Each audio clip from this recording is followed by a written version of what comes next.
অবাক লাগে যে রাম রাম যদি হিন্দুই হবেন তাহলে তো রাম মন্দিরে থাকবেন, কারণ রামের জন্য তো মন্দির হয়ে গেছে অযোধ্যাতে। তাহলে সবার তো সেখানে যাওয়া উচিত, বাইরে গিয়ে ডিজে বাজিয়ে ডান্স করুক না, রামকে বাইরে আনুক, তার সাথে ডান্স করুক, কোনো অসুবিধা নেই। কিন্তু সমস্যাটা হচ্ছে রাম মন্দিরে কেউ যায়নি, এই রামনবমীতে কেউ যায়নি। তাহলে এদের ভক্তিটার জায়গা হচ্ছে, এদের আকর্ষণ করছে বারবার মসজিদের দিকে। আপনারা এক কাজ করবেন, ওদেরকে, ওরা যখন আসবে ওদেরকে যেমন এবারে রামনবমীতে দেখেছি রাস্তায় অনেক মুসলিম সম্প্রদায়ের মানুষ, তারা মিষ্টি, শরবত, কোল্ড ড্রিঙ্কস, জল খাইয়েছে। আপনারা এরপরে যখন কখনো আসবে তাদেরকে ওইগুলো খাওয়াবেন এবং তাদেরকে কোরআনের অন্তত ওই মানে কি বলবো, আপনাদের নামাজের যে পোর্শনটা আছে ওটা ভালো করে শিখিয়ে দেবেন, যে ভাই ওটাও যখন করছে এটা শিখে যাও, এসছো যখন এখানে, যদি কোনোদিন মতিগতি ফিরে এসে নামাজটা পড়ে যাবে।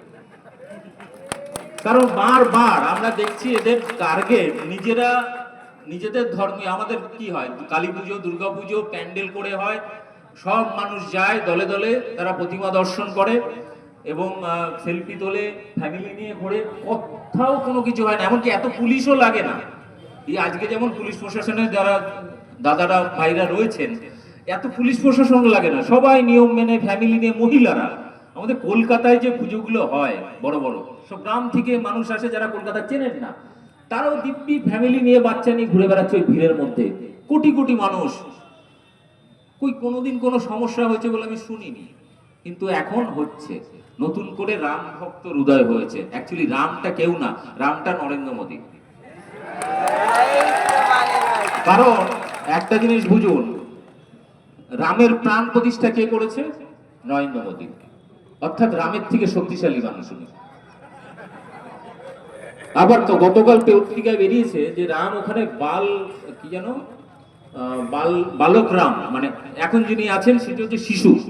এবারে একদম ওই বাহুবলী টাইপের চেহারা, তীর ধনুক নিয়ে, একদম ওই কি বলে মাসেলস জিম করা চেহারা যেমন হয়, বডি বিল্ডার টাইপের, ওই টাইপের একটা রামকে ওখানে প্রতিষ্ঠা করা হবে, যেটা গতকাল সম্ভবত পেপারে দিয়েছি, যে রাম এখন বড় হয়ে গেছে।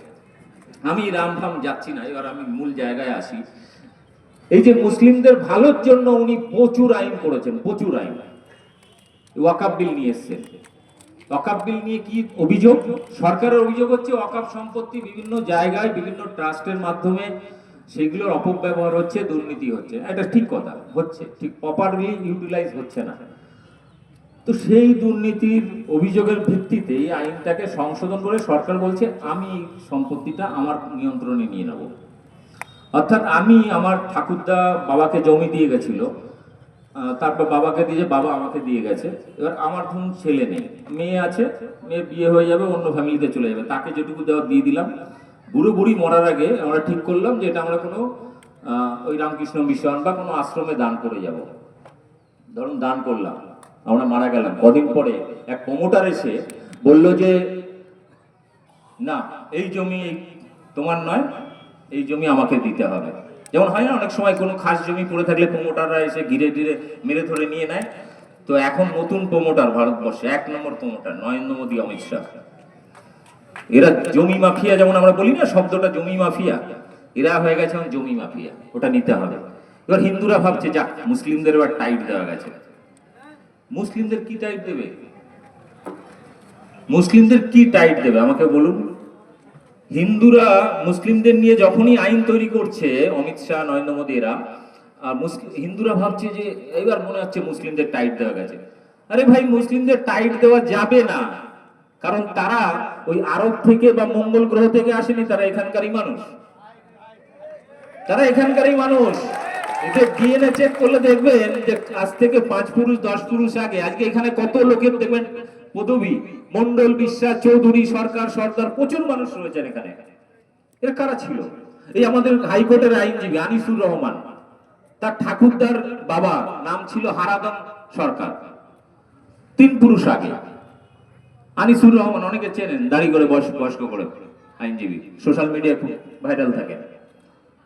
তো সে, অর্থাৎ তার পূর্বপুরুষে মনে হয়েছে যে হিন্দু ধর্মের এই কুসংস্কার, এত জাতপাত ভেদাভেদ, আমি এ থেকে মুক্ত হয়ে চলো ইসলাম গ্রহণ করেনি, তাহলে পুরোহিতদের অত্যাচার থেকে বেঁচে যাব। এবারে মূল জায়গাটা আসি। এরা কথায় কথায় বলে হিন্দু হিন্দু ভাই ভাই। হিন্দু মুসলিম ভাই ভাই আমরা শিখেছি, নজরুল রবীন্দ্রনাথ তারা শিখিয়েছেন বা নেতাজি শিখিয়েছেন। তো এরা বলছেন না, নতুন একটা শব্দ নিয়েছে, হিন্দু হিন্দু ভাই ভাই, হিন্দু মুসলিম ভাই না, হিন্দু হিন্দু ভাই ভাই। আমি বললাম তাই যদি হবে তাহলে এই যে আমাদের সামান্য ইয়েতে ওই বর্ধমানে কেতুগ্রামে 150টা ফ্যামিলিকে বিগত কয়েকশো বছর ধরে মন্দিরে ঢুকতে দেওয়া হয় না। কারা দেয় না? ঘোষেরা, ওখানকার উচ্চবর্ণ কায়স্থ। আর যাদের ঢুকতে দিচ্ছে না তাদের টাইটেল কি? দাস, মন্ডল, বিশ্বাস, এরকম। তো আজকে হিন্দু হিন্দু ভাই ভাই বলছো, তাহলে ওই মন্দিরে ঢোকার অধিকার দাওনি কেন? আজকে তুমি হিন্দু হিন্দু ভাই ভাই বলছো, নদিয়াতে দেবগ্রামে ওখানেও সেম একই ঘটনা। আজকে হিন্দু হিন্দু ভাই ভাই বলছো, প্রতিদিন খবরের কাগজ খুললে ভারতবর্ষের গোবলয় বলতে যেটা বোঝায় উত্তরপ্রদেশ, ঝাড়খণ্ড, রাজস্থান, এই সমস্ত এলাকা, হরিয়ানা, ছত্তিশগড়, এই সমস্ত, মধ্যপ্রদেশ, এই সমস্ত জায়গায় প্রতিদিন খবরের কাগজ খুলে দেখবেন সেখানে হিন্দুরাই সব থেকে বেশি হিন্দুদের পিটিয়ে মারছে। এদিকে প্রচার করা হচ্ছে হিন্দু হিন্দু ভাই ভাই। এবারে আমি যদি এতই হিন্দু দরদ থাকে, খুব সিম্পল জিনিস, একটু আগে বলছিলেন, আমি যেহেতু দীর্ঘদিন সিএ এনআরসি নিয়ে কাজ করেছি 5-6 বছর, তো আসামের 19 লক্ষ লোকের নাম বাদ দিল, তার মধ্যে বাঙালি হিন্দুর সংখ্যা হচ্ছে প্রায় 15 লাখের মতো। তাদের নাগরিকত্ব কেড়ে নেওয়া হলো। কিন্তু মজার ব্যাপারটা কি জানেন? ওইগুলো বাদ হতো না। আসামে ক্ষমতায় আসার আগে নরেন্দ্র মোদী বলেছিল যে আমরা আসছি, হিন্দুদের কোনো চিন্তা নেই, সব মোল্লাদেরকে লাথি মেরে বাংলাদেশে পাঠিয়ে দেবো। কিন্তু মুশকিলটা হচ্ছে 19 লাখের মধ্যে 15 লাখ হিন্দু বেরিয়ে গেছে। কে কাকে লাথি মারবে? ফলে নরেন্দ্র মোদী হিন্দুদের খুশি করতে গিয়ে যে আইনগুলো মুসলিমদের উপর লাগু করার কথা বলে, প্রতিটা ক্ষেত্রে হিন্দুরাই ফেসে যায় আর হিন্দুরাই মরে। ওয়াকফ সম্পত্তি আমার পৈতৃক সম্পত্তি, বাপ ঠাকুরদার সম্পত্তি। আমি কাকে দান করব, কোন আশ্রমে দেব, কোন মাদ্রাসায় দেব, কোন দরগায় দেব, কোন চার্চে দেব, সেটা আমার ব্যাপার। তুমি কে বলার ভাই? তুমি কে? আজকে আপনারা জানেন না অনেকেই, সেটা হচ্ছে এই যে ওয়াকফ বিল নিয়ে যেটা করলো, এই সেম জিনিস এবার খ্রিস্টানদের মিশনারি বিভিন্ন জায়গায় স্কুল বা কলেজ বা চার্চগুলো রয়েছে, সেগুলো দখল করার জন্য আইন নিয়ে আসছে। সব থেকে আরেকটা ভয়ঙ্কর জিনিস, সেটা হচ্ছে জঙ্গলে যারা আদিবাসীরা থাকেন, যাদের সাথে আমাদের শহরে এলাকার মানুষের কোনো রকম সম্পর্ক নেই, তারা আদিম যুগ থেকে সেখানে রয়েছেন, তাদের জন্য বন অধিকার আইন রয়েছে, যাতে তাদেরকে কোন দিকে উচ্ছেদ করতে পারবে না। তারা সেখানকার ওই প্রকৃতির থেকে জীবন জীবিকা নির্বাহ করে, কারো কাছে হাত পাতে না। নতুন আবার সংশোধন করে আইন নিয়ে আসছে, সেই আদিবাসীদের মানে উচ্ছেদ করে দেবে জঙ্গল থেকে, সেই জঙ্গলটাকে বিক্রি করে দেবে আদানি আম্বানিকে। এই মাদ্রাসা, ধরুন এই ওয়াকফ বিলের যে টোটাল সম্পত্তি, এই সম্পত্তিটা দিয়ে দেওয়া হবে আদানি আম্বানিকে। খ্রিস্টানদের সম্পত্তি আদানি আম্বানিকে। আর হিন্দুরা ভাবছে যে আমাদের কি চিন্তা। কিন্তু মুশকিল হচ্ছে, ওই কাকড়ার গল্প বলছিলেন না মাতিন সাহেব, ওই লাস্টে কাকড়ার মতো অবস্থা, মানে হকের অবস্থা এরকমই হবে। কারণ আমরা প্রতিটা ক্ষেত্রে দেখেছি, যেটা মুসলিমদেরকে টার্গেট করে আইন তৈরি করা হয়েছে, অত্যাচার করা হয়েছে, তাতে সব থেকে বেশি ক্ষতি হয়েছে হিন্দুদের। ফলে হিন্দু হিন্দু ভাই ভাই, এটা শুধুমাত্র ভোটে, মানে কি বলবো, হিন্দুদের ভোট সংখ্যা টানার জন্য। বাস্তবে হিন্দু হিন্দু ভাই ভাই বলে কোনো শব্দ হয় না। তার কারণ কি জানেন? ভারতবর্ষে শুধু আপনারা বর্ণভেদ জানেন কি, ব্রাহ্মণ, ক্ষত্রিয়, বৈশ্য, শূদ্র, মাত্র 4টে না, 6500 রকমের ডিভিশন রয়েছে। 6500। আগে ওই 6500টাকে অবলুপ্তি করুক। ব্রাহ্মণের মেয়ে শূদ্র ছেলের সাথে বিয়ে করতে পারবে, আর শূদ্রের মেয়ে ব্রাহ্মণের ছেলের সাথে বিয়ে করতে পারবে, সেদিনকে বলবো হ্যাঁ এবার হিন্দু হিন্দু ভাই ভাই স্লোগান দাও, এবার হবে। কিন্তু মুশকিলটা হচ্ছে, ভারতবর্ষে এটা কোনোভাবেই সম্ভব নয়। কারণ প্রচুর শঙ্করাচার্য থেকে শুরু করে এমনকি আরএসএস এর যে এমএস গোলওয়ালকার, তাদের বই পড়বেন, মনুসংহিতা পড়বেন, সেখানে পরিষ্কার হয়েছে বর্ণভেদ প্রথা তুলে দিলে হিন্দু ধর্মের অস্তিত্বই থাকবে না। ফলে কোনোদিন বর্ণভেদ প্রথা যাবেও না, হিন্দু হিন্দু ভাই ভাই হবেও না। যদি অত্যাচার আবার করে, এখন মুসলিমদের রয়েছে, মুসলিমদের ধরুন দাবিয়ে দিল, তারপরে এই আদিবাসী, দলিত, পিছিয়ে পড়া সমাজের মানুষ, যাদের সংখ্যাটা প্রায় 85%, এদের উপর টর্চার শুরু করবে। একটা সময় রাজা এবং জমিদারদের সময় ব্রাহ্মণদের অত্যাচারে এই মানুষগুলো ইসলাম গ্রহণ করেছিল, বুদ্ধিস্ট হয়ে গেছিল, অনেকে খ্রিস্টান ধর্ম নিয়ে নিয়েছিল। এবারে কি হবে জানেন, আগামী দিনে বাঁচার জন্য এই জাতপাতের চক্করে আর এই নোংরা সাম্প্রদায়িক রাজনীতির চক্করে যখন একটা দলিত আদিবাসী নির্যাতিত হবে এই ব্রাহ্মণদের দ্বারা, মানে উচ্চ বর্ণের যারা ক্ষমতায় রয়েছে, বিজেপিতে আরেকটা জিনিস আছে, উচ্চ বর্ণ হলে উঁচু পদ, নিম্ন বর্ণ হলে লোকাল ওই অব্দি থাকে, মন্ডল অব্দি থাকে। এবার মুশকিলটা হচ্ছে যে এই অত্যাচার যখন শুরু হবে তখন ভারতবর্ষে আরেকবার, যেমন মুঘল আমলের আগে হয়েছিল, আরেকবার সব এই সমস্ত 85% মানুষ সব আবার ইসলামে পালিয়ে আছে। এরা বাধ্য করছে মুসলিমদের ভয় দেখিয়ে ভারতবর্ষকে হিন্দু রাষ্ট্র বানানোর, কিন্তু ওই হিন্দু রাষ্ট্র এরা কোনোদিন বানাতে পারবে না। যে অত্যাচার এরা করছে আগামী দিনে আদিবাসী দলিত নিচু তলার মানুষগুলো এরা দলে দলে বাঁচার জন্য হয় বুদ্ধিস্ট হয়ে যাবে, নয় খ্রিস্টান হয়ে যাবে, নাহলে মুসলিম হয়ে যাবে। মুসলিম ধর্মের একটা সুবিধা, এরা যেমন শান্তির কথা বলে, প্রয়োজনে নিজের জীবন দিতে পারে, সেটাও স্বাধীনতা সংগ্রামে আমরা দেখেছি। এই ব্যাপারে শুভেন্দু অধিকারীর একটা বক্তব্য ছোট্ট একটু শুনিয়ে দিই। এই যে এত মুসলিম বিরোধী কথা বলে, চাইনদোলা করে এমএলএদের বিধানসভার বাইরে ফেলে দেব, তো শুভেন্দু অধিকারী যখন বিজেপিতে যাননি তার আগেকার একটা বক্তব্য, এই বক্তব্যটা আপনারা একটু শুনুন। পাকিস্তানের সমর্থক তার শুনে রাখুন, ইতিহাস পড়বেন। স্বাধীনতা আন্দোলন প্রথম শুরু হয়েছিল উত্তরপ্রদেশে দেওবন্দ মাদ্রাসা থেকে, আর সেটা জমিয়ত উলামা হিন্দের মাদ্রাসা। সেই জমিয়তে তিনি হচ্ছেন আমাদের দেশের, এটা একটা সেকেন্ড শুনুন। আল্লাহু আকবার।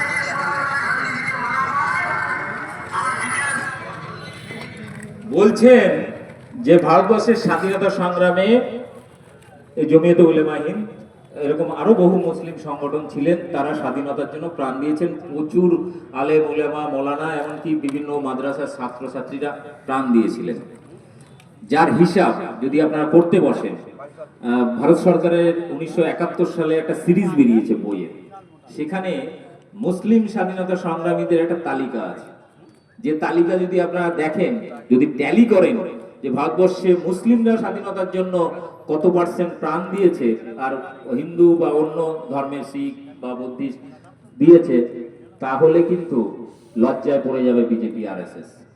এই জন্য এরা ইতিহাসটা ভুলিয়ে দিতে চাইছে। শুভেন্দু অধিকারী বলছেন যে ভারতবর্ষে আরএসএস এর একজনও প্রাণ দেয়নি স্বাধীনতার জন্য। শুভেন্দু অধিকারী বলছেন, ইতিহাসের কথা এগুলো, শুভেন্দু অধিকারী বলছেন যে মুসলিমরা সবচেয়ে বেশি প্রাণ দিয়েছেন। শুভেন্দু অধিকারী এটাও বলছেন যে এই আরএসএস এর যারা নেতা ছিলেন তারা ব্রিটিশদের গোলামি করেছেন, ব্রিটিশদের খোঁচর হিসাবে, চর হিসাবে বিপ্লবীদের ধরিয়ে দেওয়ার কাজ করতেন। সাভারকার 1 নম্বর, তারপরে রয়েছে লাস্ট অটল বিহারী বাজপেয়ী। এবার এটা ডকুমেন্ট সামান্য কিছু পাওয়া যায়, পুরোপুরি নেই, কিন্তু সাভারকার 9 বার মুচলেখা দেওয়ার পরে জেল থেকে মুক্তি পায় এবং আজীবন ব্রিটিশদের গোলামি করে যায় এবং স্বাধীনতা আন্দোলন নিয়ে কোনো কথাই বলে না। এমনকি এমএস গোলওয়ালকার আরএসএস এর দ্বিতীয় সরসংঘ চালক, সব থেকে প্রধান এবং আইডিওলজিক্যাল গুরু, ওদের আদর্শগত আরএসএস এর যে গুরু এমএস গোলওয়ালকারের বইতে পরিষ্কার লিখছেন, এই যারা স্বাধীনতা সংগ্রামের জন্য ব্রিটিশকে তাড়ানোর জন্য প্রাণ দিচ্ছেন, মানে নেতাজি সুভাষচন্দ্র থেকে শুরু করে ভগৎ সিং থেকে মাস্টারদা শুক্লা সেন থেকে যত লাখো লাখো হিন্দু মুসলিম প্রাণ দিয়েছেন, সেই সমস্ত বিপ্লবীরা, মানে কি বলবো, তিনি বলছেন যে এরা সময় নষ্ট করেছেন, নিজের তুচ্ছ কারণে নিজে জীবন দিয়েছেন, এর কোনো মূল্য নেই। আপনারা বরং দেশকে হিন্দু রাষ্ট্র বানানোর দিকে এগোন। ব্রিটিশ আমলে দাঁড়িয়ে এই কথাগুলো বলছেন। মুশকিলটা হচ্ছে যে এই বিজেপি আরএসএস আজকে আমাদেরকে কি দেখাচ্ছে, দেশভক্তি শেখাচ্ছে। 2002 সাল পর্যন্ত আরএসএস এর নাগপুরের সদর দপ্তরে বিজেপি এই তিরঙ্গা পতাকা তুলতো না। 2002 সালে গুজরাট দাঙ্গার পর যখন মুখ পুড়লো সারা পৃথিবীর কাছে তখন এই ঝান্ডা নিয়ে দৌড়দৌড়ি। এখনো পর্যন্ত MS গোলওয়ালকার থেকে শুরু করে তাদের পুরনো বিভিন্ন লেখালেখিতে এই তিরঙ্গা পতাকা সম্পর্কে লিখছে, এটা 3 রঙের পতাকা, এটা অশুভ, এটা ভারতের জাতীয় পতাকা হতে পারে না, আমাদের গেরুয়া পতাকাই ভারতের জাতীয় পতাকা হবে। আজকে এই জন্য লোক দেখানো জাতীয় পতাকা নিয়ে লাফালাফি করে, এই পতাকাকে তিরঙ্গা পতাকা ওরা সম্মানই করে না, এমনকি জনগণ মন গান পর্যন্ত করে না, 15ই আগস্ট স্বাধীনতা দিবস পালন করে না। তারা আমাদেরকে শেখাচ্ছে দেশভক্তি, আবার হিন্দু ধর্ম শেখাচ্ছে, নতুন ধরনের হিন্দু ধর্ম। কিরকম ধর্ম? নতুন ধরনের হিন্দু ধর্ম। বিষয়টা হচ্ছে আমাদের হিন্দু ধর্ম আমরা কাছ থেকে শিখি, স্বামী বিবেকানন্দ, রামকৃষ্ণ পরমহংস, শ্রী চৈতন্য, আমরা এদের কাছ থেকে হিন্দু ধর্ম শিখে এসেছি। আর তারা আমাদেরকে এখন শেখাচ্ছে এমন একটা হিন্দু ধর্মর কথা প্রচার করছে যেটা দিয়ে সারা বিশ্বের কাছে হিন্দুত্বকে কলঙ্কিত করছে এরা। যে হিন্দুত্ব আমরা দেখে এসেছি বা আমরা শিখে এসেছি সেই হিন্দু ধর্মের শব্দটা নিয়েছে, কিন্তু পুরো ধর্মটাকে কুলুষিত করছে। আর এরা শেখাবে আমাদের হিন্দুত্ব, এরা শেখাবে দেশভক্তি। যে মুসলিমরা প্রতিদিন নামাজ পড়তে গেলে 5 বার অন্তত মাটিকে চুম্বন করে, সেই মুসলিম যারা সব থেকে প্রায় স্বাধীনতা সংগ্রামে প্রায় 70%-এর বেশি স্বাধীনতার জন্য জীবন দান করেছিলেন, তাদেরকে দেশভক্তি শেখাচ্ছে। আর যে বাঙালি, যে শিখ ধর্মের লোকেরা এই স্বাধীনতার জন্য সব থেকে বেশি প্রাণ দিয়েছিল, তাই সেই দেশ মানে সেই রাজ্য দুটোকে টুকরো করে অর্ধেক পাকিস্তানে পাঠিয়ে দিল পাঞ্জাবে, অর্ধেক বাংলা টুকরো করে বাংলাদেশে যুক্ত করে দিল। এর পেছনে RSS এর ষড়যন্ত্র। যাই হোক, এবার একটু মজার কথায় আসি। মজার কথা হচ্ছে যে বিষয়টা হচ্ছে যে অনেক তথ্য আপনাদের দিলাম, কিন্তু মুশকিল হচ্ছে যে বিজেপি যেটা করতে চাইছে সেটা ভয়ঙ্কর। এরা আজকে যারা ভাবছে যে মুসলিমদের বিরুদ্ধে এত কিছু করছে, বিষয়টা এরকম নয়। এরা শুধুমাত্র মুসলিমদের খেপিয়ে তুলে, মুসলিমরা যাতে রাস্তাঘাট অবরোধ করে, 2-4টে গাড়ি ভাঙে, এটা দেখিয়ে হিন্দু ভোটকে একদিকে নেওয়ার চেষ্টা। ফলে ওই ফাঁদে যদি আপনারা পা দিয়েছেন, তাহলে বকলমে আপনি বিজেপির হয়ে, RSS এর হয়ে মানে কি ভাড়াটে সৈন্য হিসেবে কাজ করছেন। ফলে কেউ যদি বাড়ির ছাদ থেকে কেউ টুক করে একটা ইট মারলো, সঙ্গে সঙ্গে তেড়ে গিয়ে তার বাড়ি ভাঙচুর করার দরকার নেই, কারণ এটা প্ল্যানিং। ওটা প্ল্যানিং আমরা দেখেছি মুর্শিদাবাদে। আমি মুর্শিদাবাদে বারবার যাই বিভিন্ন প্রোগ্রামে, বারবার বলে এসেছি, কিন্তু ওখানে কিছু উচ্ছৃঙ্খল ছেলে বাচ্চা কাচ্চা গতকাল যে কাণ্ডগুলো করেছে, মুর্শিদাবাদের নাম ডুবিয়ে ছেড়েছে তারা। একটা মিছিল যাচ্ছিল, সেই সকালে যে শুরুটা শামসেরগঞ্জে মিছিল যাচ্ছিল, বাড়ির ছাদ থেকে ঘোষেদের পাড়া পড়ে একটা বাড়ির ছাদ থেকে কোনো বাচ্চা বা কেউ একটা ঢিল ছুঁড়েছে, সেটা গিয়ে পড়েছে একটা বাচ্চা ছেলের মাথায় যারা মিছিল করে যাচ্ছিল। তো সেটা নিয়ে উত্তেজনা শুরু, দোকানপাট ঘর বাড়ি ভাঙা শুরু হয়ে গেছে। এমনকি খলিলুর রহমান ওখানকার যে MP, তার পর্যন্ত দোকান এবং কারখানা ভেঙে দিয়েছে। ফলে বারবার বলছি, এটাকে দেখিয়ে রিপাবলিক টিভি এখন প্রচার করছে, দেখো হিন্দু খাতরে মেয়ে, এটা দেখানো। কিন্তু বাস্তবে হিন্দুরা সব থেকে বেশি বিপদে পড়েছে এই বিজেপি RSS এর আমলে। কারণ এরা, আপনি যদি বাঙালি হন তাহলে আপনি ভারতের নাগরিক নন, আপনাকে প্রমাণ দিতে হবে যে আপনি বাংলাদেশি নন, আপনি ভারতের নাগরিক। কিন্তু ভারতবর্ষের কোন ভাষার মানুষকে এই প্রমাণটা দিতে হয় না, কারণ ওরা বাঙালিকে ভয় পায়, কারণ বাঙালি নেতাজি সুভাষচন্দ্র জাত। ফলে এই কারণে বাঙালিকে জব্দ করার জন্য একের পর এক নতুন আইন নিয়ে আসছে। শুধু NRC-CA নয়, নতুন ইমিগ্রেশন এন্ড ফরেনার অ্যাক্ট 2025 কদিন আগে পাস করলো। সেখানে বলছে কেউ যদি নিজের নাগরিকত্ব প্রমাণ করতে না পারে, তার 7 বছরের জেল, 10 লক্ষ টাকা জরিমানা। এতে বিপদে পড়বে কারা? বাংলাদেশ থেকে কারা এসেছে? হিন্দুরা এসছে। তাহলে কি হলো? হিন্দু হিন্দু ভাই ভাই। তোমার যদি হিন্দু দরদ থাকতো তাহলে নিঃশর্ত নাগরিকত্ব দিয়ে দিতে, যে হিন্দু হয়েছে সার্টিফিকেট দেখাও, নাগরিকত্ব নাও। এটা করেনি। ভারতবর্ষে আজকে 10,000-এর বেশি বাঙালি হিন্দু জেলে, বিভিন্ন জেলে রয়েছে ভারতবর্ষের বিভিন্ন রাজ্যে। কই সেই বাঙালি হিন্দুদের জন্য দরদ নেই? দলিত আদিবাসী বা নিচুতলার হিন্দুদেরকে যেভাবে পিটিয়ে পিটিয়ে মারছে বিভিন্ন জায়গায়, কই তাদের জন্য একটা কথাও তো বলে না নরেন্দ্র মোদী, অমিত শাহ কিংবা শুভেন্দু অধিকারী? একবারও কথা বলে না। বিষয়টা হচ্ছে এটাই যে মুসলিমদেরকে দেখিয়ে আসলে হিন্দুদের ক্ষতি করার জন্য, তাদের সমস্ত অধিকার কেড়ে নেওয়ার জন্যই কিন্তু এটা। আজকে যে হিন্দুরা ভাবছে মুসলিমদের টাইট দেওয়ার জন্য আইন নিয়ে এসছে, না, এটা জাস্ট টোকেন। কারণ এই মুসলিমদের মেরুদণ্ড যদি ভেঙে দিতে পারে, তাহলে হিন্দুর যে নিচু জাতের মানুষগুলো যেদিনকে তার সম্পত্তিগুলো বিজেপি দখল করবে, তখন হিন্দু ভাইরা দাঁড়ানোর মতো শক্তিই পাবে না। এবং আপনাদের মনে করিয়ে দিই যে সিএ এনআরসি নিয়ে মানুষ রাস্তায় নেমেছিলেন আপনারা, সেই আইনে কিন্তু মুসলিমদের ক্ষতির পরিমাণ ছিল সামান্য, কিন্তু সব থেকে বেশি ক্ষতির পরিমাণ হিন্দুদের। তার নমুনা আসাম এবং সারা ভারতবর্ষে প্রতিদিন হচ্ছে। গত সপ্তাহে দিল্লিতে 4 জন কুয়াক ডাক্তার, মানে হাতুড়ে ডাক্তার যারা আর কি, গ্রামীণ ডাক্তার, 4 জনকে তুলেছে এবং ডিটেনশন ক্যাম্পে পাঠিয়ে দিয়েছে। বাঙালি হিন্দু, কই হিন্দু দরদ তো দেখলাম না। তাদের জন্য একবারের জন্য বিজেপি আর এসে যায়নি, কোর্টে পর্যন্ত যায়নি তারা। এবার হিন্দু দরদ, এগুলো হচ্ছে পুরোটাই হচ্ছে আই ওয়াশ, মুসলিমদের দেখিয়ে ওর নিজের কোমর ভেঙে দেওয়া, নিজের প্রপার্টি বন্ধ কেড়ে নেবে। আপনি বলছেন আজকে যে আইনগুলো তৈরি করেছে, এই আইনে মুসলিমদের কি ক্ষতি হবে? এই ওয়াকাফ বিল, কৃষকরা 1.5 বছর আন্দোলন করে 700 কৃষক শহীদ হয়েছেন, তারপরে গিয়ে বাধ্য হয়ে নরেন্দ্র মোদী সেই আইন বাতিল করেছে। আর এখানে তো এখনো খেলা শুরুই হয়নি। ফলে কোনো ষড়যন্ত্রে পা দেবেন না, খুব ঠান্ডা মাথায়। কেউ যদি একটা ইট পাটকেল দূর থেকে ছড়ে, ইট পাটকেল পাল্টা ছুড়বেন না, তাদেরকে থামাবেন। কোন রকম ষড়যন্ত্রে পা দেবেন না। যদি দিয়েছেন তাহলে বুঝলেন যে আপনি বিজেপি আরএসএস এর পাতা ফাঁদে পা দিয়েছেন, মানে বলির বকরা আপনি হয়ে গেলেন। একটা ছেলে ভুল করবে, ওরা 100টা ভোট হিন্দুদের টেনে নেবে। বলে এই ভুলে পা দেবেন না, আপনাদের কাছে বারবার রিকোয়েস্ট করছি। কারণ এই ভুলটা মুর্শিদাবাদে এত আন্দোলন হয়েছে, তারপরেও গতকাল এই জিনিসটা ঘটে গেছে। অবশ্য পুলিশ এখন অনেকটাই সামলে নিয়েছেন। তবে একটা অনুরোধ শেষ, নরেন্দ্র মোদী বা অমিত শাহ বা শুভেন্দু, এদের বিষয়টা হচ্ছে আর কোনো ইস্যু নেই। মানুষের কাছে কি চাইতে যাবে, কি নিয়ে ভোট চাইতে যাবে?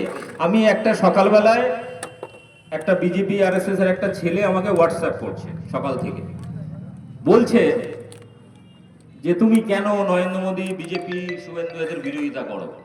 আমি বললাম আমার জন্য কি করেছে, একটা হিন্দুর জন্য কি করেছে? ও তখন লিখছে 370 ধারা বিলোপ করেছে।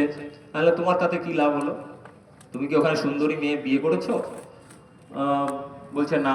আমি বললাম তাহলে ওখানে জমি কিনতে পেরেছো? বলছে না, অত পয়সা তো নেই। তাহলে তুমি লাফাচ্ছ কেন? আবার বলছে 3 তালাক, এরকম লিখে পাঠিয়েছে, আমার কাছে রয়েছে।